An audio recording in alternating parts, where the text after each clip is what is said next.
सबसे बड़ी financial mistake क्या हो रही है आज के दिन में? पैसा जब हाथ में आए ना तो बड़ी समझदारी के साथ खर्च करें। शौक पूरे करने हैं। जिंदगी पहली सैलरी के बाद ही खत्म नहीं हो जाए। एक फाइनेंशियल मिस्टेक किसी को भी लाइफ में 5 से 10 साल पीछे धकेल सकती है। हमारे सोशल मीडिया के चक्कर में एक्सपेंसेस को सेलिब्रेट और इन्वेस्टमेंट को डिमोटिवेट किया जा रहा है। साइकोलॉजी ऑफ मनी अगर पढ़ो तो उसमें लिखा है कि wealth is something which is not seen but liabilities are always seen. आपने 1000 रुपए की एसआईपी की होती तो अभी तक 7,20,000 रुपए डाले होते और वो अभी बन गए होते 794 करोड़। राम जी को भी वनवास 14 साल का काटना पड़ा था भगवान बनने के लिए, भगवान कहने के लिए। उसके पहले तो राजा के बेटे थे, जैसे हर राजा का बेटा होता तो वैसे राजा के बेटे थे। लेकिन भगवान तब कहलाए जब 14 वर्ष का वनवास था। तो हर आदमी को अपनी जिंदगी में ना अपना वनवास का तय पीरियड चुनना पड़ता है। 1 साल, 5 साल, और जितनी जल्दी चुन लो अच्छा है। नहीं तो जिंदगी अगर बुरा मान गई तो वो वनवास का पीरियड तय करेगी तुम्हारे लिए, और वो बहुत बुरा।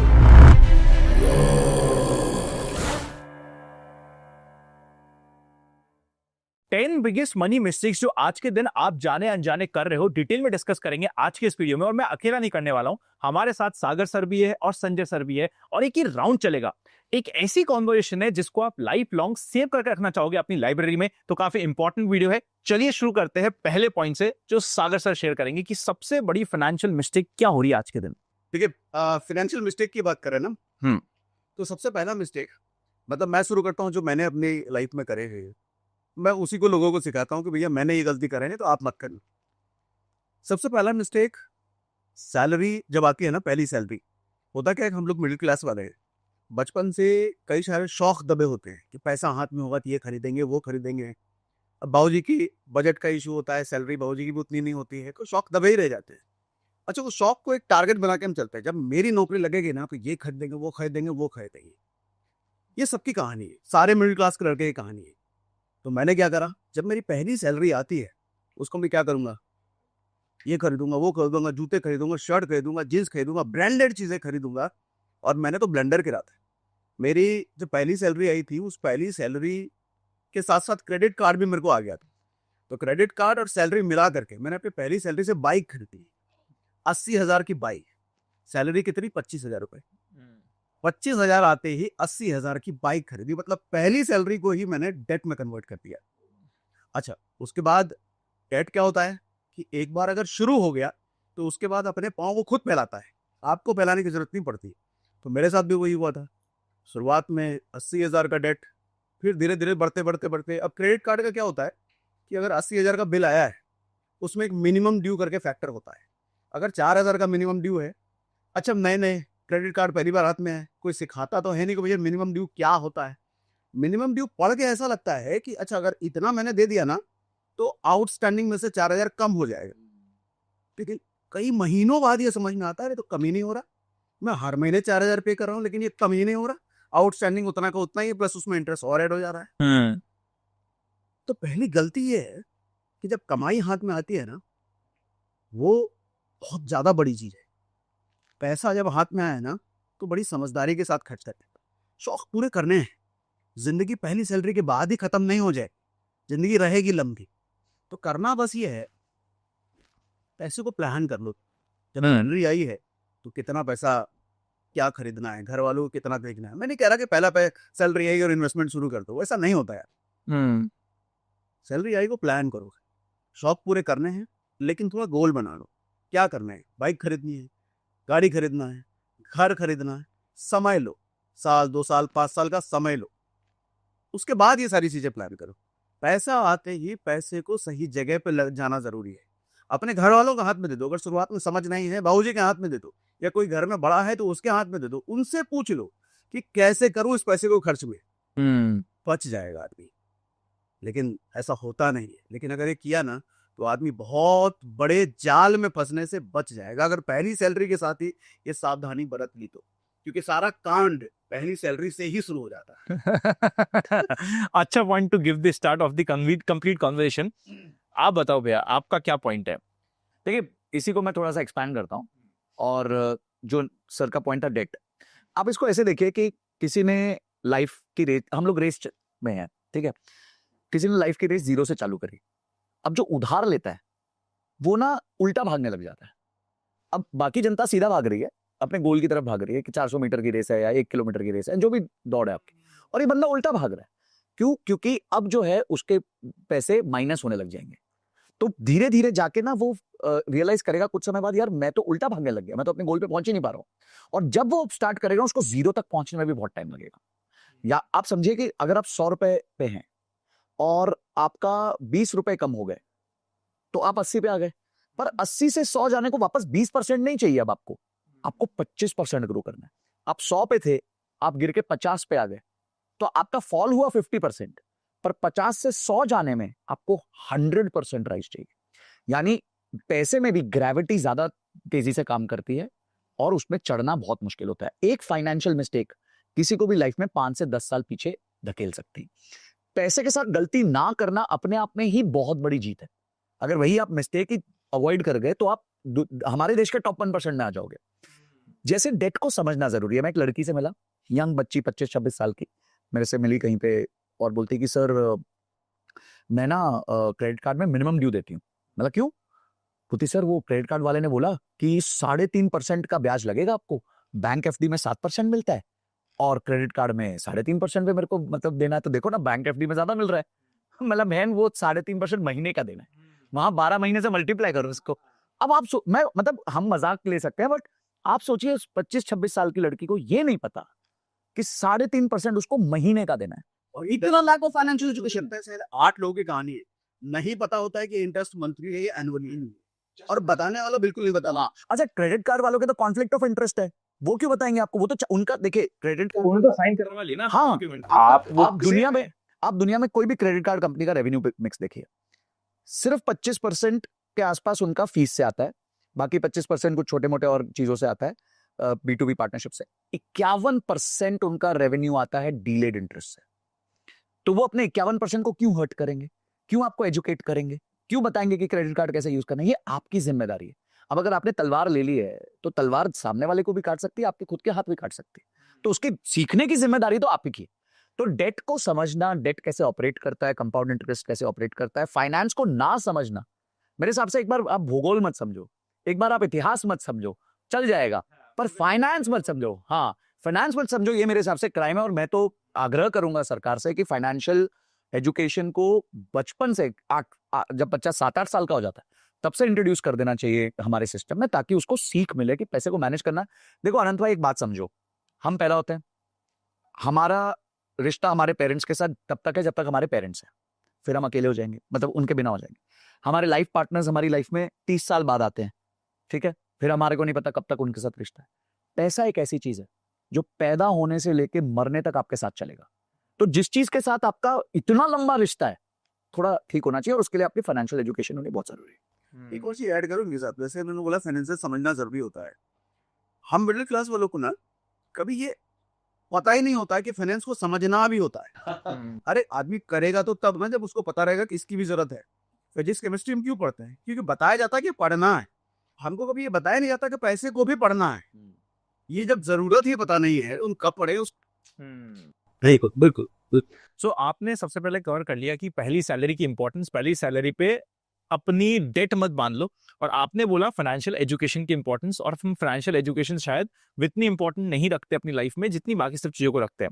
इसी से जुड़ता हुआ एक मेरा थर्ड पॉइंट आता है, अभी ऑफ लेट ही हो क्या रहा है कि हम एक 50 लाख की गाड़ी लेके आ गए, उसको हमने पोस्ट किया, सो उसमें हमें सब कॉन्ग्रेचुलेशंस दे रहे हैं, हमें एक पार्टी होस्ट करनी पड़ रही है जिसमें लोग हमें बधाइयां दे रहे हैं कि बधाई हो भैया तुमने एक बड़ी गाड़ी ली है। मतलब हमारे एक्सपेंस को सेलिब्रेट किया जा रहा है और बढ़ चढ़ के सेलिब्रेट किया जा रहा है, एंड एवरीवन इज हैप्पी कि हमने एक्सपेंडिचर किया। उसी की जगह अगर आपने 50 लाख रुपए कहीं निवेश कर दिया, गोल्ड में किया, इक्विटी में किया, प्रॉपर्टी में किया, सबसे पहले 10 लोग आपको ये बताते हैं कि क्यों आपको नहीं करना था, क्योंकि वो बहुत रिस्की है। ऑफ लेटली हमारे सोशल मीडिया के चक्कर में एक्सपेंसेस को सेलिब्रेट और इन्वेस्टमेंट को डिमोटिवेट किया जा रहा है। ये आपको साइकिल से हटके देखनी पड़ेगी और आपको एक ऐसा सर्कल चाहिएगा। आई थिंक पैसा सबसे पहले आप दिमाग में बनाते हो, फिर आपके पॉकेट में आता है, और जब तक आपने दिमाग में नहीं बनाया वो पॉकेट में नहीं आएगा। दिमाग में बनाने के लिए आपको सर्कल चाहिए जो आपको पैसे के लिए बात कर रहा है आपसे। आज के दिन हम लोग एक सर्कल बनाते हैं, सोशल ग्रुप बनाते हैं, वहां पे बात क्या होती है? किसी थर्ड पर्सन के बारे में, किसी थर्ड पर्सन की बुराई, या किसी, अगर हम थोड़े यंग है तो लड़कीबाजी की बातें करते हैं, हम लोग पार्टीज की बातें करते हैं, हम लोग नशे की बातें करते हैं। हमारा सर्कल में पैसे को लेके बात करना कंफर्टेबल नहीं होते। मैं अभी आपसे पूछ लूं सर आप कितना कमा रहे हो महीने का, आप 2 बार हिचक जाओगे, नहीं बताओगे। आपसे पूछ लूं सर आप भी नहीं बताओगे। तो हमने कभी पैसे को ओपनली बात किया ही नहीं किसी के साथ। यूएस में अगर जाओगे तो वहां पे अभी पैसे की ओपनली बात हो रही है, लोग निवेश की बात करते हैं, निवेश का डिस्कशन करते हैं, निवेश को सेलिब्रेट करते हैं कि भैया देखो मैंने इस स्टार्टअप में निवेश किया था और मैंने इतना पैसा कमा लिया। It is being celebrated. So हमें अपने सर्कल को अपग्रेड करने की जरूरत है। हमें ऐसा सर्कल चाहिए जो शायद हमसे ज्यादा कमा रहा है, वो हमें मोटिवेट भी करेगा एंड प्रोबेबली हमें पैसे की बात करने में झिझक भी नहीं होगी उनसे। तो हमें पैसे कमाने के साथ साथ अपग्रेड करना अपनी सोच को इतना ही इंपॉर्टेंट है, और इन्वेस्टमेंट को भी सेलिब्रेट करना स्टार्ट करना पड़ेगा अगर हम चाहते हैं कि हम निवेश करें तो। बिल्कुल। देखो, आप साइकोलॉजी ऑफ मनी अगर पढ़ो तो उसमें लिखा है कि wealth is something which is not seen but liabilities are always seen. आपने घर खरीद लिया, सब कॉन्ग्रेचुलेट करने आ गए, अरे घर खरीद लिया, घर खरीद लिया, बहुत अच्छा। अरे 1 करोड़ का घर खरीदा, 80 लाख का लोन है, ठीक है, पर मेरे पास अगर 25 लाख रुपए के म्यूचुअल फंड पड़े हुए हैं तो कोई सेलिब्रेट, वो ये जरूर बता देगा यार तेरे को हाइब्रिड में नहीं डालना चाहिए था, तेरे को मिड कैप में नहीं डालना चाहिए था, तू तो रिस्क ले रहा है, तो आगे जाके मार्केट टूट जाएगा, तो ट्रम्प दादा क्रैश करवा देंगे, अब चाइना ये। अरे तुम्हें क्या फर्क पड़ता है भाई, मेरा पैसा पड़ा तो है, कहीं इन्वेस्टेड है, लॉन्ग टर्म में फायदा दे देगा। तो आपने सही वर्ड यूज किया कि सेलिब्रेशन गलत चीज का हो रहा है। जिस तरह से पहले लोग हीरोज को सेलिब्रेट करते थे, अब धीरे धीरे बिजनेसमैन को सेलिब्रेट करने लग गए, अब बिजनेसमैन हीरो बनने लगे। तो आई थिंक एक चेंजिंग शिफ्ट आएगा। अरे भैया मैं तो कहता हूँ जितने इंस्टाग्राम पे लोग अपना प्रॉफिट दिखा रहे हैं और गाड़ियां दिखा रहे हैं, उन सबको मैं जोड़ लूँ ना, इंडिया की जीडीपी 5-6 गुना हो जाए अभी। अच्छा मजेदार, अभी मैंने पीछे एक रील देखी, वो कहते हैं एक ही जो है लैम्बोर्गिनी 6-7 इन्फ्लुएंसर्स रोज उस पे से खींच रहे कि ये मेरी गाड़ी है, मेरी गाड़ी है। और एक आपने बहुत अच्छी बात बोली, ये आई थिंक किसी भी आदमी की जिंदगी का सबसे बड़ा मिस्टेक या सबसे बड़ा एसेट बन सकता है। अपने सर्कल की बात करें, क्योंकि इंसान ना अपनी सोच का नतीजा होता है, जैसा सोचता है वो ऐसा बन जाता है, जिसके बारे में सोचता है वो चीज करने का सोचता है। अच्छा, सोच कहाँ से आती है? अपने आप नहीं आती। क्यों सोच अपने आप नहीं आती। आप जिस तरह के लोगों के साथ उठते बैठते हो ना, उनकी बातों से आपके सोचने का नजरिया बदलता बिगड़ता रहता है। तो अगर ऐसे लोग सर्कल में हैं जो पैसे को इन्वेस्ट करने की बात करते हैं, धंधे की बात करते हैं, तो आप ना चाहते हुए भी आप धंधे वाला बन ही जाओगे, क्योंकि बातें वैसी हो रही है। अगर आपके सर्कल में छिछोरे लोग हैं, लड़कीबाजी की बात हो रही है, आईफोन खरीदने की बात हो रही है, लग्जरी एंजॉय करने की बात हो रही है, सर आप ना चाहते हुए भी आप भी वैसे बन जाओगे। तो सर्कल, मुझे लगता है आदमी को ना डिसाइड करना बहुत जरूरी है कि किस तरह के सर्कल में हमको रहना है, क्योंकि सोच आपके हाथ में नहीं है कि किस तरह की सोच आपके दिमाग में आए। सर्कल अपने, हम अगर सर्कल डिसाइड करते हैं तो सोच हमने डिसाइड कर लिया। भविष्य तय करना है जो हमारे हाथ में नहीं है, सर्कल तय कर लो, भविष्य तय हो जाए। आप देखिए, मैं इसका इसी पॉइंट को थोड़ा सा और एलैबोरेट करता हूँ कि क्या हुआ कि एक बार मैं गौर गोपाल प्रभु से मिला, तो मैंने उनसे पूछा कि प्रभु देखो, हम कोई एक्टिविटी करते हैं तो कभी कभी हमारा मन नहीं करता वो एक्टिविटी करने का। तो फॉर एग्जाम्पल अगर मुझे वजन कम करना है और जिम जाना पड़ेगा, तो मेरा आज नहीं मन कर रहा जिम जाने का, तो क्या किया जाए? ठीक है, बोलते आप एक काम करो, आपका जिम करने को मन नहीं कर रहा, वर्कआउट, बोले नो प्रॉब्लम, आप जिम में जाके बैठ जाओ, मत कम कुछ मत करना, बस जिम में जाके बैठ जाओ। वहां की ऊर्जा, वहां की एनर्जी जो है वो आपसे अपने आप काम करवा लेगी। हम पूजा करते हैं, घर पे भी करते हैं, घर पे शायद हम 2 मिनट ठीक है फटाफट पढ़ लिया, बट जब आप उसी टाइम मंदिर में होते हो तो वो पूरा सत्संग जो होता है, पूरी जो वहां पे चैंटिंग होती है, एनर्जीज होती हैं, भगवान आपके सामने होते हैं, तो आपका अपने आप 15-20 मिनट, आधा घंटा आप वहां बैठ जाते हो। तो बिल्कुल सही बात की कि अपना सर्कल जो है ना, वही आपको, वो कहते हैं ना average of 5 people, your network defines your net worth and the use of your network. देखिए कुछ लोग होते हैं, ठीक है, उनके पास कॉन्टैक्ट लिस्ट में बहुत लोग हैं, पर उनको रीच आउट करना उनके साथ, और लोग है ना सिर्फ सोचते हैं कि मैं इनसे लूं कैसे, किसी में भी कंट्रीब्यूशन की भावना नहीं कि मैं दूं कैसे इनको, कि मैं कुछ दूंगा। और हर व्यक्ति, चाहे आपसे वो बड़ा हो चाहे वो छोटा हो, उसको कोई ना कोई नीड और लाइफ में प्रॉब्लम होती ही है जो आप बिल्कुल प्लग कर सकते हो, और अगर आप वो प्लग कर दोगे तो वो आपको क्या क्या दे देगा आप सोच नहीं सकते। तो आप पूरा एक होलिस्टिक तरीके से रिलेशनशिप मैनेजमेंट को देखो, नेटवर्किंग को देखो, और ये अपने सर्कल को अपग्रेड करो अपना। अपग्रेड करते रहो। मैं इसको कहता हूँ कमरा बदलो, हर बार अपना कमरा बदलो। आप इंटर्न हो, मैनेजर के साथ घूमो, आप मैनेजर के साथ घूमोगे यार, हाँ हाँ, उसके काम करके दोस्त को, हमने यही किया। मैनेजर आपका दोस्त होना तो चाहिए। जो आपने बोली लाइव आपके साथ हुआ है कुछ दिन पहले। हाँ देखो, हुआ क्या कि मैं कुछ दिनों से योगा करना मैंने शुरू किया है, तो हमारे जो ट्रेनर आते हैं वो इधर ही हम करते हैं शाम को चेंज वेंज करके। तो उस समय संजय से भी आए हुए थे, इन्हीं कपड़ों में इन्होंने सूर्य नमस्कार कर डाला। हाँ, 15, जो कि आज तक एक भी नहीं किए, एक भी सूर्य नमस्कार नहीं किए, उसने 15 कर दिए। तो सब वो चीजें यहाँ पे ऑलरेडी हो रही थी, उस माहौल में ये घुसे, ये बदल गए। इतना बड़ा इम्पैक्ट आया। तो ये हमारे 3 पॉइंट्स कवर हो गए और तीनों पॉइंट्स ने हमारी इस कंप्लीट कॉन्वर्सेशन का बेस रख दिया है। अब 4th पॉइंट पे आएंगे और आपसे डिस्कस करेंगे। सर 4th पॉइंट बताओ, क्या मिस्टेक करता है? 4th point, home loan. Sir home loan कर लेना अच्छी बात है, हमने बचपन से सुना है कि भैया घर होना चाहिए, घर एक एसेट है, लाइबिलिटी नहीं है। होम लोन तो अच्छा लोन है। हाँ बता रहा हूँ ना, अर्ली एज में होम लोन बुरा है। सर पहली सैलरी लगी या आपको साल भर हुए हैं नौकरी करते हुए, उम्र अभी 23, 24 साल, 25 साल है, ये उम्र ना रिस्क लेने का होता है। क्यों? क्योंकि आपको एक्सप्लोर करना है लाइफ, इनकम ऑप्शंस एक्सप्लोर करने हैं, नए नए तरीके कमाने के एक्सप्लोर करने हैं। अच्छा जब आप चीज़ें एक्सप्लोर करते हो ना, तो कई बार रिस्क ये होता है यार नई चीज़ एक्सप्लोर करने में पुराना वाला खत्म ना हो जाए, पुरानी वाली इनकम ना चली जाए। मैं नौकरी के साथ फ्रीलांसिंग तलाश कर रहा हूँ, नौकरी वाले को पता चल गया वो निकाल ना दे, रिस्क है ना, तो क्या मैं फ्रीलांसिंग तलाश ना करूँ? करूंगा, रिस्क लूंगा। अच्छा आप होम लोन में बंधे हुए 25,000 रुपए की सैलरी में, चलो 25,000 की सैलरी में तो नहीं होगा, मान लो 25,000 की ईएमआई है आपके, 50,000 का सैलरी है। सर आप कभी रिस्क लोगे ही नहीं, इस डर में कि बॉस को पता ना चल जाए, आप कभी फ्रीलांसिंग ट्राई नहीं करोगे। अच्छा इस चक्कर में होगा क्या, खराब होगी नहीं जिंदगी आपका। वो फ्रीलांसिंग में जाना या नया बिजनेस अपॉर्चुनिटी तलाश करना आपको कहाँ लेके जाता है लाइफ में पता नहीं, लेकिन आपने जस्ट एक होम लोन की ईएमआई मेरी कहाँ से जाएगी, इस डर से आपने वो नई चीज नहीं ट्राई करी, बॉस को पता चल जाएगा, कर ली ना जिंदगी खराब। तो जिंदगी का शुरुआत मैं कहता हूँ कम से कम 4-5 साल तक घर वर लेने का सोचना ही नहीं चाहिए।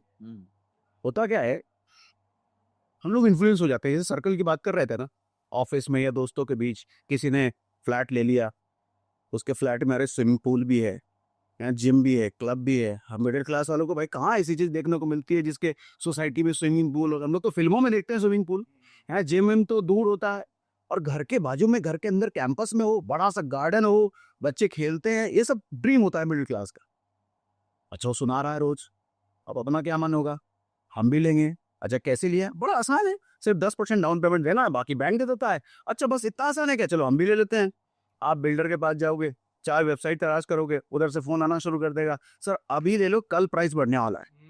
वो प्रेशर क्रिएट करेगा आप पे, कल तो सर प्राइस बढ़ ही जाएगा। अच्छा कल भी मिस हो गया, अगले महीने तो पक्का ही प्राइस बढ़ जाएगा। अब आप क्या करोगे, 10% लगा आपके पास नहीं भी है, पर्सनल लोन ट्राई करोगे। अच्छा अगर पर्सनल लोन भी ट्राई नहीं करना है, बाबूजी को फोन लगाओगे, बाबूजी को भी नहीं लगाना है, ससुर जी को लगाओगे, ससुर जी को भी नहीं लगाना है, अपने सर्कल में ट्राई करोगे, 10% कहीं से आए, क्योंकि बाकी तो ईएमआई बन जाएगी ना, बैंक बना देगा। 8% तो लगना है, कुछ थोड़ी लगना है। लेकिन वो जिंदगी कैसे खराब करता है, आपको बांध देता है एक मकड़ी के जाल में, आपके सोच का दायरा एक सीमित कर देता है, आपकी पूरी जिंदगी खराब हो जाती है उस होम लोन के चक्कर में, उस घर के चक्कर में। मैं तो कहता हूं जब कमाई शुरू हो 5 साल तक कहीं लिख डालो, सोचना ही नहीं है घर का। हाँ प्रॉपर्टी महंगी होगी ना, अरे सर महंगी होगी तो कमाई भी तो बढ़ेगी। आज आप ये क्यों सोच रहे हो कि आज अगर 20-25 हजार की सैलरी है तो कल को मैं 25 हजार के हिसाब से 5 साल का प्लान करूंगा। अरे 5 साल के बाद किसने देखा है तुम 1 करोड़ रुपए कमाने लग जाओ। आदमी कहेगा कहाँ से कमाऊं, अरे भगवान थोड़ी हो तुम अपने भविष्य के। मुझे नहीं पता था कि आज मैं जितना कमा पा रहा हूँ, 2 साल 3 साल पहले नहीं सोचा था मैंने, कहाँ से आ गया, नो वन नोस। हमारा काम करना है, मेहनत करना है, रिस्क लेते रहो, एक्सप्लोर करते रहो, जिंदगी का पता नहीं कब कहाँ लेके जाए। और रिस्क लेने के लिए अपने को फ्री रखो, बांधो मत किसी चीज में, लोन से फ्री रहो। और होम लोन दो सबसे पहले, क्योंकि बड़ा लोन होता है, बड़ी ईएमआई आती है, इससे नहीं बांधने का। इसी बात पे ना मैं आपको जैसे एग्जांपल देता हूँ। अच्छा बहुत लोगों पे फैमिली का प्रेशर आ जाता है कि आपको लेना है। अभी पीछे मेरे एक फ्रेंड के ब्रदर की शादी हुई, शादी का प्रेशर आ जाता है, हाँ, बीवी नहीं मिलेगी। हाँ तो अच्छा पहले परिवार दोनों बहुत बढ़िया, तो ये तय किया गया कि भाई शादी के बाद दोनों बच्चे अलग रहेंगे, ठीक है। तो माता पिता ने, दोनों तरफ के माता पिता ने डाउन पेमेंट के लिए सपोर्ट किया, और दोनों वर्किंग प्रोफेशनल्स इन नोएडा में टेक्नोलॉजी कंपनी में काम करते हैं, तो दोनों की मिला के कुछ 1.5 लाख रुपए की इनकम है। तो फिर मैंने उनको इनवाइट किया था डिनर पे, ऐसे ही हम लोग सब बैठे थे, तो बोलते भैया वो हमने घर ले लिया, वेरी गुड कॉन्ग्रेचुलेशंस। अच्छा वो डाउन पेमेंट हो गई, ईएमआई आ गई, हमने ना 3 बेडरूम ले लिया। 3 बेडरूम ले लिया, बोलती हाँ वो हमें लगा कि 3 बेडरूम अभी कभी कभी हमारे पेरेंट्स, दोनों के पेरेंट्स साथ में आगे, बच्चे भी तो होंगे, हाँ बच्चे होंगे, मतलब आगे 10 साल बाद के, 5-5 साल 10-10 साल बाद यूनिक केसेस के लिए हमने 3 बेडरूम ले लिया।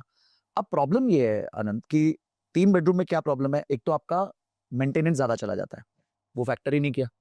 2 बेडरूम की जा रही थी 4,000 की मेंटेनेंस, यहाँ जा रही 7,000 की मेंटेनेंस। वहां बिजली का बिल ज्यादा आ जाता है, फिक्स्ड कॉस्ट ही ज्यादा होती है, मेड ज्यादा पैसे लेती है, फर्नीचर भरने में ज्यादा पैसा चला जाता है। तो एक वर्ड होता है टोटल कॉस्ट ऑफ ओनरशिप। तो इस केस में क्या हुआ, टोटल कॉस्ट ऑफ ओनरशिप बढ़ गई। तो ईएमआई तो जा रही है 50-60% की इनकम से, वो 10% और चला जाता है ये सब बाकी चीजें मैनेज करने में, 70% चला गया दोनों कपल का। मैंने कहा यार इससे अच्छा 2 बेडरूम ले लेते अगर इतना ही था तो। चलो पेरेंट्स का सपोर्ट था, 2 बेडरूम ले लेते, बाद में 3 बेडरूम ले लेते। तो बिना प्लानिंग के कुछ भी एक्टिविटी करना, आइडियली तो मैं बिल्कुल सब्सक्राइब करता हूँ। मेरे को तो लोग डांटते भी है नेट पे कि भाई क्यों ऐसा बोल रहे हो, पर मैं टोटली सब्सक्राइब करता हूँ। यंग एज में आपको होम लोन नहीं लेना चाहिए। मैं आपको एक और अपना पर्सनल उदाहरण बताता हूँ। जिस घर में मैं बॉम्बे में मेरा है, मेरे फादर का है, वो घर जब मैंने जॉब स्टार्ट किया था तो मैं उधार लेके भी वो घर नहीं खरीद सकता था। मतलब मेरी इतनी तनख्वाह नहीं थी कि मेरे को उधार मिल जाता और मैं वो घर ले पाता। मैंने नहीं लिया। आज अनंत स्थिति है विद गॉड्स ग्रेस 16 साल 18 साल बाद कि मैं उस लोकेलिटी में, मेरा 2 बेडरूम है, मैं वहां पे 3 बेडरूम बिना लोन के ले सकता। तो जैसे सर ने बोला ना कि एसेट अप्रिशिएट करेगा, पर मैं एसेट से ज्यादा अप्रिशिएट कर जाऊंगा। मेरी वैल्यू एसेट वैल्यू अप्रिसिएशन से ज्यादा बढ़ेगी और तब जाके मैं आराम से डाउन पेमेंट में जाके 3 बेडरूम का घर ले सकती। तो ये जो शुरू में लोन में बांधने वाली बात है, और अगर आपको घर लेना भी है तो सोच समझ के, टोटल कॉस्ट ऑफ ओनरशिप को समझ के, आपके बाकी लायबिलिटीज को समझ के, ये सब चीजों को बैलेंस करके लेना है, तब जाके आप होम का डिसीजन लो। ये बहुत लंबा डिसीजन है। 25 साल का लोन होगा, उस 25 साल में पहले 17 साल आप ब्याज ज्यादा दोगे, रिपेमेंट प्रिंसिपल रिपेमेंट कम होगी 17 साल तक। उसके बाद मैं तो लोगों को कहता हूं भाई अपने ना ईएमआई डिवाइडेड बाय सैलरी पहले पता करो, उतने दिन आप बैंक के लिए नौकरी कर रहे हो। अगर आपकी ईएमआई 50% जा रही है सैलरी की, तो 30 दिन की नौकरी और 15 दिन की बैंक की नौकरी कर रहे हो, आप 45 दिन की नौकरी कर रहे हो। इसको कम करो भैया पहले जिंदगी में सबसे पहले। तो होम लोन को सोच समझ के लीजिए, प्लान कीजिए, ओवर एक्सपैंड मत कीजिए। घर की टोटल कॉस्ट ऑफ ओनरशिप को समझिए, जिसमें मेंटेनेंस भी आती है, जिसमें फर्नीचर भी आता है, जिसमें बिजली भी आती है, मेड भी आती है, सब आता है। उसके बाद डिसीजन सही लीजिए। और एक और चीज ऐड करूं संजय सर, आदमी ना ये सोच लेता है कि अगर उसकी 20,000 की सैलरी से जॉब शुरू हुई है, लाइफ शुरू हुई है, तो हिसाब लगाता है कि 5 साल बाद मेरी सैलरी कितनी होगी, लाख रुपए हो जाएगी, 1.5 लाख हो जाएगी, 2 लाख हो जाएगी। गलत करता है वो। मालूम कैसे? आदमी स्किल की इन्वेस्टमेंट का रिटर्न सोच नहीं पाता। आज 20,000 है ना, आज नई नई चीजें सीखो, और वो नई नई चीज सीखने की वजह से पता नहीं 5 साल बाद कितने का रिटर्न मिलेगा। क्योंकि म्यूचुअल फंड 12-15% दे सकता है, गोल्ड 10-12% दे सकता है, एफडी 7% दे सकता है। स्किल कितने परसेंट देगा दुनिया में आज तक मेजर ही नहीं कर सकता कोई। 1000% देगा, लाख% देगा, पता नहीं। तो डालो ना स्किल पे पूरा समय, लगाओ ना दिमाग उस पे, खूब जोर दो ना उस पे, फिर देखो कितना रिटर्न। आज 20,000 है ना, 5 साल बाद 1 करोड़ रुपए आने लग जाएगा, पता ही नहीं। अरे आता है, बिल्कुल बिल्कुल, हमने नहीं सोचा था, आ रहे हैं भैया। सही कह रहे हो। अच्छा, इसी से मैं अगली मिस्टेक पे आता हूँ, 5th मिस्टेक पे। वो है कि हम है ना, जिस दिन पढ़ाई करके निकलते हैं, हमने बैचलर्स कर ली, मास्टर्स कर ली, जो हमें लगता है कि हमारी पीक पढ़ाई है, उसके बाद हमें लगता है कि हमें अपने स्किल्स पे निवेश जीरो करना है। अब ये मेरे एम्प्लॉयर की रिस्पॉन्सिबिलिटी है कि मेरे को पढ़ाए, कि भैया मैंने जॉब कर ली, अनंत जी मैं आपके यहाँ जॉब कर रहा हूँ, मैं आपके यहाँ म्यूचुअल फंड एनालिस्ट हूँ, अब मेरे अनंत की रिस्पॉन्सिबिलिटी है ना मुझे ग्रो कराने के लिए। अरे ऐसा क्यों है भाई, तुम्हारी क्यों नहीं है? और लोगों को ये लगता है कि बस मैंने इतना पढ़ लिया, उसके बाद मुझे पढ़ने की जरूरत नहीं है। भाई जिस दिन आप मार्केट में घुसोगे उस दिन आपको पढ़ने की शुरुआत होती है, उस दिन स्किल्स की शुरुआत होती है। मेरे सामने एक लाइव एग्जांपल, एक व्यक्ति हमारे साथ MIS में बच्चा काम करता था, 18,000 की तनख्वाह पे, और मेरे पास एक दिन तड़तड़ाते हुए आया आनंद, अरे संजय सर मेरे को मेरी तनख्वाह बढ़ाओ। मैंने क्यों? बोलता है कि मेरा घर नहीं मतलब चल रहा है इससे। मतलब तेरे गुजारे की रिस्पॉन्सिबिलिटी मेरी थोड़ी है यार। तो बोलता नहीं मेरे को बढ़ा के दो, 25,000 करके दो। मतलब तू वैल्यू क्या ऐड करेगा, क्योंकि इसी सैलरी पे मुझे एक नया बंदा मिल जाएगा। मतलब ठीक है तू बुरा मत मान, बैठ मेरे साथ, तू स्किल्स को अपग्रेड करिए कर। तो उसने ना कोर्स कर, ठीक है, देखो 50-60,000 का कोर्स किया, उसको EMI मिल गई, सब हो गया। अनंत उसमें उसके बाद उसने अपना यूट्यूब चैनल चालू कर लिया। सागर सर उसने वो बहुत सारे फ्रीलांसिंग प्लेटफॉर्म्स पे अपने आप को लिस्ट करवा दिया, ठीक है। Today after 18 to 20 months he is having a batch जिसमें वो 3,000 रुपए में एक्सेल सिखाता है लोगों को। 80 लोग पर मंथ बैच में लेते हैं। 2,40,000 रुपए की उसकी वो वाली इनकम है, और बाकी कुछ उसको इंटरनेशनल प्रोजेक्ट्स मिलते हैं जहां से वो 50-70 हजार और कमाता है। और बंदा मेरे साथ 200 घंटे काम करता था, आज 50 घंटे काम करता है। तो आप समझिए कि इतना बड़ा शिफ्ट, एक 18,000 वाला 1.5 से 2 साल के अंदर 3 लाख रुपए पहुंच गया और अपने एफर्ट को उसने 1/10 कर दिया। मतलब अगर वो 10 टाइम्स एफर्ट करेगा तो 30 लाख पे पहुंच जाएगा। तो बिल्कुल सही कहा सागर सर ने कि आपका विजन होराइजन आपको पता ही नहीं कहां लेके जा सकता है। 75% जो एंटरप्रेन्योर्स आज बिलियनर्स हैं वो जीरो वेल्थ से आए हैं, फर्स्ट जनरेशन एंटरप्रेन्योर्स हैं। तो उनके रिटर्न्स देखो कितने होंगे, वो तो जीरो से चालू हुए थे, कैलकुलेटर रिटर्न्स ही नहीं निकाल दे पाएगा। तो आप एक रूल बना लीजिए, जैसे मैंने बनाया था। मेरा रूल था मेरी आमदनी का 5% मैं अपनी अपस्किलिंग में डालता था। तो आप कोई भी रूल बना लीजिए, शुरुआत में हो सकता है अभी आमदनी का मैं तो थोड़ा कम बना लीजिए, और तब तो कोर्सेज महंगे होते थे, आज तो बहुत ईजी हो गए। आप तो यूट्यूब पे फ्री अवेलेबल है सर, तो free है। ढूंढने की जरूरत है बस। वैसे तो हाँ, बस आप अपना फोकस अटेंशन दे दो। जो आप 4 घंटे जाके नेटफ्लिक्स को दे देते हो, लाश की तरह पड़े रहते हो जाके घर पे और देखते रहते हो पूरा टाइम। यार भैया आप मानोगे नहीं, मैंने अभी पिछले 6 महीने से ये सारी ऐप्स हटाई है। मेरे जिंदगी बदल रही होगी। मेरे पास अमेज़न नहीं है, मेरे पास नेटफ्लिक्स नहीं, सब्सक्रिप्शन सबका चल रहा होगा, मेरे पास कोई हॉटस्टार नहीं है, ये सब एप्लीकेशन हटाई। सारा जीवन में इतना टाइम है पता नहीं था। अरे भाई मैं शाम को बैठता हूँ, बच्चे के साथ खेल लेता हूँ, उसके साथ घूमने निकल जाता हूँ डेली। मैं मेरी वाइफ के साथ दिन में जरूरत होती है तो कॉफी पे निकल जाते हैं दिन में 4 बजे, और टाइम ही टाइम है। भाई साहब इतना फ्री आदमी को कभी नहीं लगा मेरे को कि मैं इतना फ्री हो सकता हूँ। नेटफ्लिक्स का जो कंपटीशन है, नेटफ्लिक्स का कंपटीशन थिएटर मूवीज नहीं है, नेटफ्लिक्स का कंपटीशन आपकी नींद है। अरे यार भाई साहब, वो आपकी नींद को मार रहा है ना, उसको जितना कम आप सोओगे उतना टाइम ज्यादा दोगे। इसलिए तो उसने पूरा डिजाइन नेटफ्लिक्स एंड चिल। अगला एपिसोड जैसे ही आ रहा होता तो वो फटाक से बटन दबा के अगला एपिसोड चालू होता है, उसका इंट्रो आप स्किप कर सकते हो। उन्होंने डिजाइन किया है साइकोलॉजी के थ्रू, और इसलिए वो चलते हैं, इतना रेवेन्यू करते हैं। आप हटा दो जिंदगी से जैसे आपने किया, मतलब आपका ट्रांसफर। सोशल मीडिया नहीं हटा पा रहा क्योंकि ऑब्वियसली ब्रेड एंड बटर है। नहीं, मैं स्क्रॉल भी करता हूँ इंस्टाग्राम भी, ऑल्दो मेरी फीड पे जो मेरा कंटेंट है उसके रिलेटेड ही अराउंड कुछ ना कुछ नए आइडियाज, कुछ मोटिवेशन आता रहता है। एक स्टूडेंट को बोला, मैंने बोला you show me your feed, I tell you your future. मैं इंटरव्यू जब करता हूँ ना, हाँ। तो मैं मोबाइल लेता हूँ, अरे सामने वाले का, अच्छा टेक्निक देखता हूँ यूट्यूब पे क्या सजेशन में आता है, इंस्टा पे क्या सजेशन में आता है, बाकी सवाल खत्म हो जाते हैं। भाषा फीड बता देते हैं कि वो क्या है। डीप सागर सर, वेरी गुड। मैं भी अब आगे से करूंगा, बिल्कुल फीड बता देता है उस आदमी का फ्यूचर क्या है। वो जो देखता है वो वैसा ही है। बिल्कुल सही कह रहे हो। हाँ सर कभी ऐसा नहीं हो फीड इतनी इंटरेस्टिंग लगे कि आप भी चालू हो जाओ वहीं पे इंटरव्यू लेते लेते बोले इंटरव्यू बाद में इसमें ज्यादा मजा आ रहा है फीड में। तो ये तो एक और मिस्टेक हो गई, ये फीड तो हमारे पास थी नहीं। तो ये तो एक और मिस्टेक हो गई कि आपकी फीड भी ठीक करनी चाहिए। ये एक मिस्टेक भी हो गई, आपको अपनी फीड ठीक करनी है, क्योंकि जितना जो चीज आप देखोगे। अच्छा, बीच में ना एक कॉन्स्पिरेसी आई थी। कॉन्स्पिरेसी ये आई थी कि अगर आप चाइना को देखेंगे तो चाइना का जो लोकल फीड है, जो वो चाइना में चलाते हैं टिकटॉक में, वो सारा डिजाइन, इंजीनियरिंग, ग्रोथ इसके अराउंड है। पर जो वो बाकी कंट्रीज के फीड होते हैं ना, वो सारे डांस और इन सब पे वो ज्यादा पुश करते हैं content. This was a conspiracy.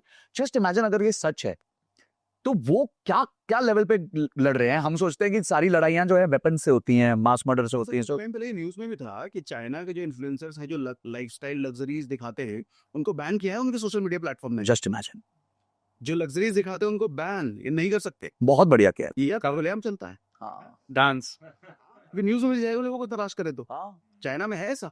क्योंकि हम आज के दिन हमारा यूथ बहुत टाइम स्पेंड कर रहा है। तो इसी से मैं 6th पॉइंट पे भी आता हूँ कॉन्वर्सेशन को आगे बढ़ाते हुए, कि आपको एसेट की इंपॉर्टेंस जितना जल्दी समझोगे उतना मजा आएगा। जैसे मेरे दादाजी हमेशा एग्जांपल देते हैं कि भैया 100 रुपए की उनकी सैलरी हुआ करती थी 1965 में। 100 रुपए थी, फिर 1966-7 तक 500 रुपए महीने तक वो पहुंच गए थे, वो अपग्रेड हो गए थे। 500 रुपए महीना मतलब राजा भोज। उस समय मैं सब सोने का प्राइस देखा था 1967 के आसपास 100 रुपए का तोला था, रफली 78 79 राउंड फिगर में 100 रुपए का तोला था। आज अगर वो सेम सैलरी सेम काम कर रहे होते विदाउट अपस्किलिंग, और हम इन्फ्लेशन से जोड़ ले 8% का इन्फ्लेशन, तो उनकी 500 रुपए की सैलरी हो जाती है आज के दिन 50-60 हजार एट मैक्स। और वो 100 रुपए तोला जो उस समय 500 रुपए तोला था, वो आज है 5 लाख रुपए का, अगर हम 5 तोला लेना चाहे तो। क्योंकि 500 रुपए में 5 तोला आ रहा था वहां पे, अभी हम 5 तोला देखें तो 5 लाख रुपए का। 50,000 रुपए सैलरी का इन्फ्लेशन या नॉर्मल इन्फ्लेशन, और एसेट को हम बात करेंगे तो वो 5 लाख का पहुंच गया है। 50,000 वर्सेस 5 लाख में बहुत फर्क है, 10 गुना का फर्क आ चुका है। मुद्दे की बात यह है कि आपको ये समझना कि आपकी सिर्फ सैलरी पे अगर आप ये सोच रहे हो कि आपके 20 साल बाद के एक्सपेंडिचर्स निकल जाएंगे, तो नहीं निकलेंगे भाई साहब। अगर आपने एसेट में इन्वेस्ट नहीं किया, इंडिया की सबसे बड़ी एसेट आज के दिन क्या है? पॉपुलेशन। ये एसेट होने के साथ साथ आपके लिए लाइबिलिटी भी हो सकती है। हम कंपाउंडिंग की बात करते हैं कि भैया कंपाउंडिंग होगा 1 का 2, 2 का 4, 4 का सीधा आपको आप 4/4 करोगे तो 16 हो जाएगा, 16 का आप आगे बढ़ते जाओगे, तो हमें बहुत अच्छा लगता है सुनने में। But at the same time अगर आपकी ये कंपाउंडिंग पॉपुलेशन पे होगी 140 करोड़, 280 करोड़ होने में कितना टाइम लगेगा? 280 करोड़ से 600 करोड़, 1000 करोड़ होने में कितना टाइम लगेगा? पॉपुलेशन भी बढ़ रही है। जब किसी कंट्री की पॉपुलेशन एक्सपैंड हो रही है, कंपाउंड होने वाली है अगले 10 सालों में, तो वहां पे जब वो कंपाउंड हो रही है, कैश किल हो जाएगा, कैश खत्म हो जाएगा, कैश की वैल्यू डेप्रिशिएट होना स्टार्ट होगी। आपका इररिस्पेक्टिव की कौन से एसेट में पैसा है वो बढ़ेगा, प्रॉपर्टी बढ़ेगा, गोल्ड बढ़ेगा, सिल्वर बढ़ेगा, इक्विटी बढ़ेगा, बिटकॉइन बढ़ेगा, क्रिप्टो, सब एसेट बढ़ेंगे उस पर्टिकुलर इकोनॉमी में जहां पे पॉपुलेशन लास्ट करेगी। स्पेसिफिकली वो सारे एसेट्स जो उस इकोनॉमी से लोकली गाइड होते हैं। फॉर एग्जांपल गोल्ड सिल्वर भी अब इंडिया से गाइड होने लग गया है। अगर हम बात करें इंडिया की प्राइस की, इक्विटी मार्केट इंडिया का चलता ही है। अगर आपका पैसा एसेट में नहीं है, आपकी सैलरी के ऊपर आज से 20 साल बाद वाले एक्सपेंडिचर्स, आप अगर सिर्फ अपने आप को बिना अपस्किल करे हुए इन्फ्लेशन से कि 10% सैलरी बढ़ती जा रही है, आप समझो निकाल पाओगे? नहीं निकाल पाओगे, आप फंस जाओगे। तो एसेट की इंपॉर्टेंस समझ के निवेश करना बहुत इंपॉर्टेंट है, और पहला निवेश बहुत डिफिकल्ट होगा। तो मैं कहता हूं भाई आप 1000 रुपए से स्टार्ट करो, पर स्टार्ट करो। अगर आपकी सैलरी ज्यादा है 15,000 से स्टार्ट करो। आपका वो रूल ऑफ 15 चलता ही है, 15 साल 15%, 15,000 रुपए पर मंथ 15 साल में 1 करोड़ बनाता है। बट वही आने वाले 15 साल में वो 10 करोड़ बना देता है। आपको सीधा 9x रिटर्न मिल जाते हैं अगर आप आने वाले 10 साल और रख लो। तो कंपाउंडिंग स्टार्ट करने के लिए इनिशियल स्टार्ट करना आपकी सैलरी आते ही इंपॉर्टेंट है, और पहले 2-3 साल आपके मन में डर रहेगा ही सही, क्योंकि हमारे पुराने पाप बहुत है ना सर। 1990 से हमारे शेयर घूम जाते थे, लोगों को डर बैठा हुआ है वो अभी भी। मतलब फियर वर्सेस ग्रीड का एक थ्योरी होती है कि सपोज यहाँ पे हमारे को सॉकेट से करंट आ रहा है, मैं बोलूँ आपको कि करंट पे लगाओ हाथ, आपको डर लगेगा, हमें पता चल गया। फिर मैं सागर भैया को बोलूँ लगो लगाओ सॉकेट पे हाथ, वो और डरेंगे कि भाई नहीं लगाना। आपको बोलूंगा, आप बोलोगे यार करंट आ रहा है क्यों लगाऊं, मुझे डर बढ़ चुका है कि यार उसको मैंने देख लिया, शौक आ गया है। इसी की जगह में अगर आपको कुछ गेन हो रहा है, आपको खुशी हो रही है, आपने गाड़ी ली, मर्सिडीज ली पहली बार, बहुत खुशी हुई, दूसरी सेम मर्सिडीज में क्या खुशी होगी, तीसरी में, चौथी में, तो जो हमारी हैप्पीनेस होती है सेम चीज से हमें कम मिलने लगती है, और जो पेन होता है वो सेम पेन से ज्यादा होता है। इक्विटी मार्केट का लोगों को पेन बैठा हुआ है, क्रिप्टो मार्केट का लोगों को पेन बैठा हुआ है कि भैया स्कैम हो जाता है, ये हो जाता है। या गोल्ड में लोगों को कई बार रिटर्न्स नहीं मिले, 2004 से 2014 गोल्ड के रिटर्न्स बहुत कम थे, ऑलमोस्ट 3-4-5% के थे, तो लगता है कि यार वो पेन बैठा हुआ है, नहीं करना। उसी की जगह पे अभी जो रिसेंट के गेन होंगे वो गेन का इतना फर्क नहीं पड़ रहा, बोलिए तो भी है ना यार, गेन का सेम गेन वापस मिल रहा है तो नहीं, हमें और गेन चाहिए। तो ये पेन गेन को समझते हुए अर्ली निवेश स्टार्ट करना इंपॉर्टेंट है। देखिए अर्ली निवेश का जो मेरा फ्रेमवर्क है वो ये बहुत सिंपल है कि आप जो तनख्वाह कमा रहे हो उसमें से क्या नंबर आप भूल सकते हो। फॉर एग्जाम्पल मैं कहता हूँ 15,000 कमा रहे हो, ठीक है, नहीं अच्छा अभी शुरुआत 15,000 से, आप 500 रुपये भूल जाओ। आप मानो आपकी तनख्वाह 14,500, क्या फर्क पड़ता है, और वो 500 रुपये डाल दो, बिकॉज ये हैबिट है। अगर ये हैबिट नहीं लगी ना, तो जब आपकी तनख्वाह 1.5 लाख होगी, आप कंपाउंडिंग का एग्जांपल भी दो ना, आप कंपाउंडिंग का एग्जांपल बहुत अच्छे देते हो। देखिए कंपाउंडिंग का ना, अभी कंपाउंडिंग में सबसे पहले हमें ये समझना होता है कि कंपाउंडिंग का सबसे बड़ा इंपैक्ट बाद में आता है। फॉर एग्जाम्पल आपने 21 साल की एक SIP करी, और उस 21 साल के SIP में आप 1 करोड़ कमाने वाले हो, और इसको हम 3 भाग में बांट देते हैं, 7 साल 7 साल 7 साल। तो पहले 7 साल में इस 1 करोड़ के टोटल प्रॉफिट में से आपका 9% का प्रॉफिट आएगा, यानी कि 1/3 टाइम चला गया, 33% टाइम चला गया, पर प्रॉफिट 9% आया। अब अगला 7 साल आएगा, अगले 7 साल तक 2/3 टाइम चला गया, 67% टाइम चला गया, पर आपका टोटल प्रॉफिट अभी सिर्फ 29% आया है। और आखिरी तिमाही में आपको 71% प्रॉफिट आने वाला है। पर इंडिया में इस टाइम पे एवरेज SIP की एज 18 महीने है। एम्फी कहता है कि 5 साल बाद तो 100 में से 11 लोग ही अपनी SIP चालू रखते हैं। तो इसलिए लोग कहते हैं नहीं बनोगे SIP से अमीर, क्योंकि आप उतना लंबा चलना ही नहीं चाहते हो। भाई आपका करियर 30 साल का, आप CEO बनने के लिए 15-15 साल 20-20 साल इंतजार करते हो, फिर भी बनता नहीं है। हर जब करियर में आप पूरा टाइम देने को तैयार हो, यहां क्यों देने को तैयार नहीं? और ये तो बाजू में चल रहा है ना, चलते रहने दो इसको। अब वॉरेन बफेट का अगर आप देखो, 1965 में फंड लॉन्च हुआ, उनका शेयर लॉन्च हुआ, आज 2025 60 साल हो गए, ठीक है, 19.8% का कंपाउंडेड रिटर्न है उनका। आपने 1,000 रुपए की SIP की होती तो अभी तक 7,20,000 रुपए डाले होते, और वो अभी बन गए होते 794 करोड़। क्या बात कर रहे हैं? 700 नायरा होगा रील वायरल है पक्का क्या? बस ये वायरलिटी को लोग एक्सेप्ट कर ले। 794 करोड़ रुपए, अब 60 साल कौन वेट करेगा? अरे आप कौन से परिवार से हो? अगर आज आप एक गरीब परिवार से हो और आपको ये अपॉर्चुनिटी है कि 1000 रुपए डाल के 60 साल बाद आपके आगे आने वाली जनरेशन को फायदा होगा, क्या धीरूभाई अंबानी को फायदा हुआ? फायदा तो मुकेश अंबानी इनको हुआ, उसके बाद की जनरेशन को, एक जनरेशन को खटना पड़ेगा।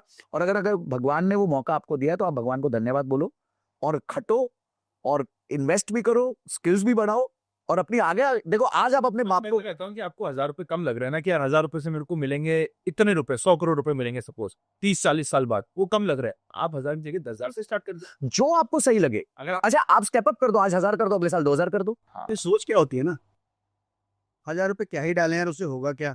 हाँ। और 10,000 डालने की औकात, 1000 वो डालेगा नहीं, उससे होगा क्या? 10,000 डालने की औकात भी, तो चलो उड़ाई देते, उड़ाई खर्ची कर देते। तो अब आप अगर ये मान सकता हो तो फिर देखिए वेल्थ नहीं बना।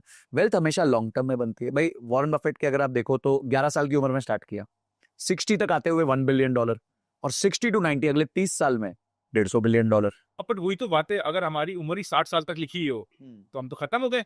देखिए वॉरेन बफेट होता ही नहीं अगर वो 60 साल पे। बिल्कुल सही कह रहे हैं राकेश जी जो हैं, अगर वो कमेंट बहुत आते हैं, मतलब क्या आते हैं जब आप ऐसा और ये कमेंट ना वायरल करवाया अभिषेक भैया ने। अच्छा, अभिषेक करने से क्या होता है, उसका एक डिस्कशन था, जो एक रील भी डाला था, फिर उसके सेशन थे। सेशन नहीं बोला वॉरेन बफेट नहीं होता अगर उसकी डेथ 60 इयर्स में अगर वो एक्सपायर हो चुके होते तो। अब आपकी क्या गारंटी कि आप 60 के ऊपर चलोगे? तो ये वहां से ये चीज स्टार्ट रही थी। मैंने कहा बड़ा एनालिसिस तो खतरनाक है यार, कि आपको टाइम तो देना पड़ेगा, और एटलीस्ट आप अपनी नेक्स्ट जनरेशन के लिए उनके पैदा होती है 1000 रुपए की एसआईपी उनके नाम से तो स्टार्ट कर ही सकते हो। उसको आप रिटायर करवा दोगे। वेल में आप रिटायर, मैंने मेरे दोनों बच्चों की कर रखी है। सब आते हैं। दो चीजें बात करते हैं, जब आप टर्म इंश्योरेंस को एक्सप्लेन कर रहे होते हो, जब आप एसआईपी को, टर्म इंश्योरेंस में आप क्या कहते हो? मर गए फैमिली को मिलेगा। अच्छा नहीं मरे तो एसआईपी करो, एसआईपी देगा ना। अरे एसआईपी 40 साल बाद देगा, तब तक मर गए तो टर्म ले लो। ये अच्छा रहा है। तो टर्म देगा, नहीं मरे तो एसआईपी देगा। सही कहते हो। अच्छा ये मेरा इंश्योरेंस, आई थिंक अगली मिस्टेक ये है कि इंश्योरेंस को भी हम नहीं समझते हैं। Health insurance is a compulsion, not an option. 95% families are just one bill away from becoming poverty, बिल्कुल। आप एक बार, मैं लोगों को कहता हूँ रेस्टोरेंट में जाके बिल वो देखते हो ना मेन्यू, इस तरह एक बार जाके हॉस्पिटल में मेन्यू देख के आ जाओ। जब आपको पता चलेगा ना रेट कार्ड हार्ट सर्जरी का कितना है, रेट होता है क्या? हाँ वो बता देते हैं कि एक सर्जरी का आपको मोटा मोटी इतना, मतलब ऐसे नहीं होगा बट आपको मोटा मोटी बता। अब एक हार्ट सर्जरी 12 लाख रुपए की, ठीक है, 4 साल 5 साल पहले तक ये हार्ट सर्जरी 5-6 लाख में होती है। इंडिया में गवर्नमेंट की तरफ से आपको कोई सपोर्ट नहीं है, बहुत मुश्किल है। अब कैसे भाई, इंडिया में आज के दिन 1000 पेशेंट पे 0.8 बेड है, ठीक है, जो कि जर्मनी में 8 बेड है, चाइना में 4.5 बेड है। अब क्या क्या कैसे कर लोगे? और उसके बाद आपके पास इंश्योरेंस नहीं है तो आप यार, तो आपका खत्म होना तय है। मतलब बीमारी आपको खत्म करे ना करे, ये गरीबी आपको पक्का खत्म कर देगी। और इंश्योरेंस कितने की पड़ती है? 20 रुपए दिन की, 30 रुपए दिन की, मतलब शायद 2 चाय के हिसाब से हो गया, 2 टपरी पे 3 टपरी पे चाय। पहले इनकम आते ही हेल्थ ले लिया जाए। पहले इनकम आते ही आपको हेल्थ लेनी है। अच्छा बहुत लोग क्या कहते हैं सागर सर, मेरी कंपनी ने मेरे को इंश्योरेंस दिया। अरे मूर्ख लोगो, जिस दिन कंपनी छोड़ोगे इंश्योरेंस जीरो हो गई, ठीक है। अच्छा इतने साल तक आपकी एज चली गई, आपने 15 साल एक कंपनी में निकाल दिए, आपकी तो एज 15 साल बढ़ गई। अब आपने रियलाइज किया यार मेरे तो इंश्योरेंस ही नहीं है, तो अब आप लेने गए, अब आपका प्रीमियम महंगा है। अगर आपने उसी दिन ले ली होती तो नो क्लेम बोनस लग लग के आपका एक तो प्रीमियम जो आपका कवर है वो 4 गुना हो चुका होता, उसके अलावा आपका प्रीमियम कम चल रहा होता, उसके अलावा आप हमेशा कवर्ड रहते हैं। अच्छा कंपनीज क्या करती हैं, वो आधे से ज्यादा राइडर्स लेती नहीं है, छोटी सी इंश्योरेंस रखेंगी 2 लाख 3 लाख रुपए की, आज छींको तो लग जाता है उतना पैसा, मतलब लिटरली आपके छोटे से ऑपरेशन में 2-3 लाख रुपए लगे। Cover your self. देखो लाइफ में जैसे गाड़ी में बैठते ही गाड़ी में बैठते ही सीट बेल्ट पहनना है, वैसे ही लाइफ में घुसते ही आपको हेल्थ इंश्योरेंस लेना है, इमरजेंसी फंड क्रिएट करना, लाइफ इंश्योरेंसेस लेना, ये बहुत जरूरी चीज है। और अगर आप इनको नहीं करके आप सोचते हो अपुनिच भगवान है और सब हम चलते रहेंगे जिंदगी भर, हमारे को कुछ नहीं होगा, देन एक बस झटका जरूरी है हमारे को, और इट विल फिनिश एवरीथिंग। और कोई एसआईपी, कोई म्यूचुअल फंड, कोई स्टॉक मार्केट इन्वेस्टमेंट काम नहीं करता जब जरूरत हेल्थ इंश्योरेंस की पड़ जाती है। होता क्या है, हॉस्पिटलाइज हो गए, हेल्थ इंश्योरेंस लिया नहीं है, एसआईपी म्यूचुअल फंड खूब ले रखा है, कहाँ जाएगा मालूम? सब हॉस्पिटल में जाएगा निकल करके। जब परिवार देख रहा है कि आप हॉस्पिटलाइज्ड हो, पैसे की जरूरत हो, तो परिवार पैसा कहाँ से लाएगा? जो आपने पैसे इतने दिन से एसआईपी में जोड़े हैं ना, वो टूटेगा और जाएगा हॉस्पिटल। तो सोचो इतने सालों की एसआईपी गई ना, वेस्ट हो गई। अच्छा, वो एसआईपी सागर सर हो सकता है किसी गोल के लिए, आपकी बच्ची की शादी के लिए, आपके बच्चे के पढ़ाई के लिए। गोल हो गया गोल। वो गोल गोल हो गया गोल। Very very important. आप पहले अपने आप को इंश्योर कर लो, एमएनसी फंड क्रिएट कर लो, फिर इन्वेस्टमेंट्स पे आ जाओ और इन्वेस्टमेंट स्टार्ट कर दो, जो सिंपल बेसिक रूल्स होता है। तो हमारा ये 7th पॉइंट हो गया। 8th पॉइंट पे आओ। 8 पॉइंट क्या करें? एसेट होता क्या है ये बताता हूँ, मतलब आम आदमी की भाषा में, नॉट इन टेक्निकल टर्म्स। देखो जब आपके पास बैंक में पैसा होता है ना, बैंक में जब मैं कह रहा हूँ तो कोई भी एसेट में भी हो सकता है, कहीं प्रॉपर्टी में भी हो सकता है। तो आपके पास जब पैसा पीछे रिजर्व पड़ा होता है ना, तो एसेट को मैं कहता हूँ, एसेट होता है सुकून। और जिंदगी जीने के लिए ना सुकून बहुत जरूरी है। अगर सुकून है तो शांति से जिंदगी जियोगे, मजे से जिंदगी जियोगे। और सुकून अगर फिर भी नहीं समझ में आ रहा तो ऐसे समझाता हूँ, जिंदगी में जब किसी का बाप होता है ना घर पे, और बच्चा नहीं भी कमा रहा है, लड़का जवान हो गया नहीं भी कमा पा रहा है, उसको टेंशन नहीं होती है, क्योंकि पैसे तो घर में बाप ला रहा है हर महीने। लेकिन जब बाप नहीं होता, जिम्मेदारी आप पर आ गई है, अब दिमाग हिल जाता है, अब सारी टेंशन सर पे, कैसे आएंगे पैसे। तो जब आपके बैंक में एसेट पड़ा हुआ है ना, तो बाप की तरह समझो आप। जिस तरीके से बाप है तो आप सुकून से जिंदगी जी रहे हो ना, एसेट अगर बैंक में है ना, उसी तरीके से सुकून से आराम से जिंदगी जियोगे। तो बाप इज इक्वल टू एसेट, मतलब उसको ऐसे सब एसेट इतना इंपॉर्टेंट है, वो बाप की तरह है। जब तक रहेगा, सर पे छत रखेगा, बारिश में भीगने जाओगे तो भैया छाता बन के काम करेगा, कहीं गड्ढे में गिरने की नौबत आएगी तो सामने रोक देगा। वो एसेट वो नहीं है, वो बाप है। बाप तो जो रियल बात है वो तो चला जाएगा एक दिन, लेकिन वो वाला एसेट वो मरते दम तक साथ रहेगा, संरक्षण देगा आपको, बहुत बढ़िया संरक्षण देगा। देखिए, अगली मिस्टेक जो मुझे ऐसे लगता है वो है फाइनेंशियल प्रोक्रेस्टिनेशन। ये लोगों को मिस्टेक हो गई है कि मैं कल कर दूंगा, मैं परसों कर दूंगा। आज या तो मेरे पास इतना पैसा है कि मुझे जरूरत नहीं है, या इतना कम पैसा है कि मेरी औकात नहीं है। ठीक है, मतलब, और उनको पता नहीं होता कि वो भारत, अब कोई भी व्यक्ति 50,000 रुपए महीना कमा रहा है, वो तो सोचेगा मैं बहुत कम कमा रहा हूं। अरे भाई साहब, अगर आप 50,000 रुपए कमा रहे हो तो इस देश के टॉप 5% पे हो आप। तो आप इस बात को लेके मत रो। हाँ, आपकी दौड़ होनी चाहिए, आप 1 लाख कमाओ, 2 लाख कमाओ, वो तो दौड़ चलती रहेगी, जीवन भर चलती रहेगी।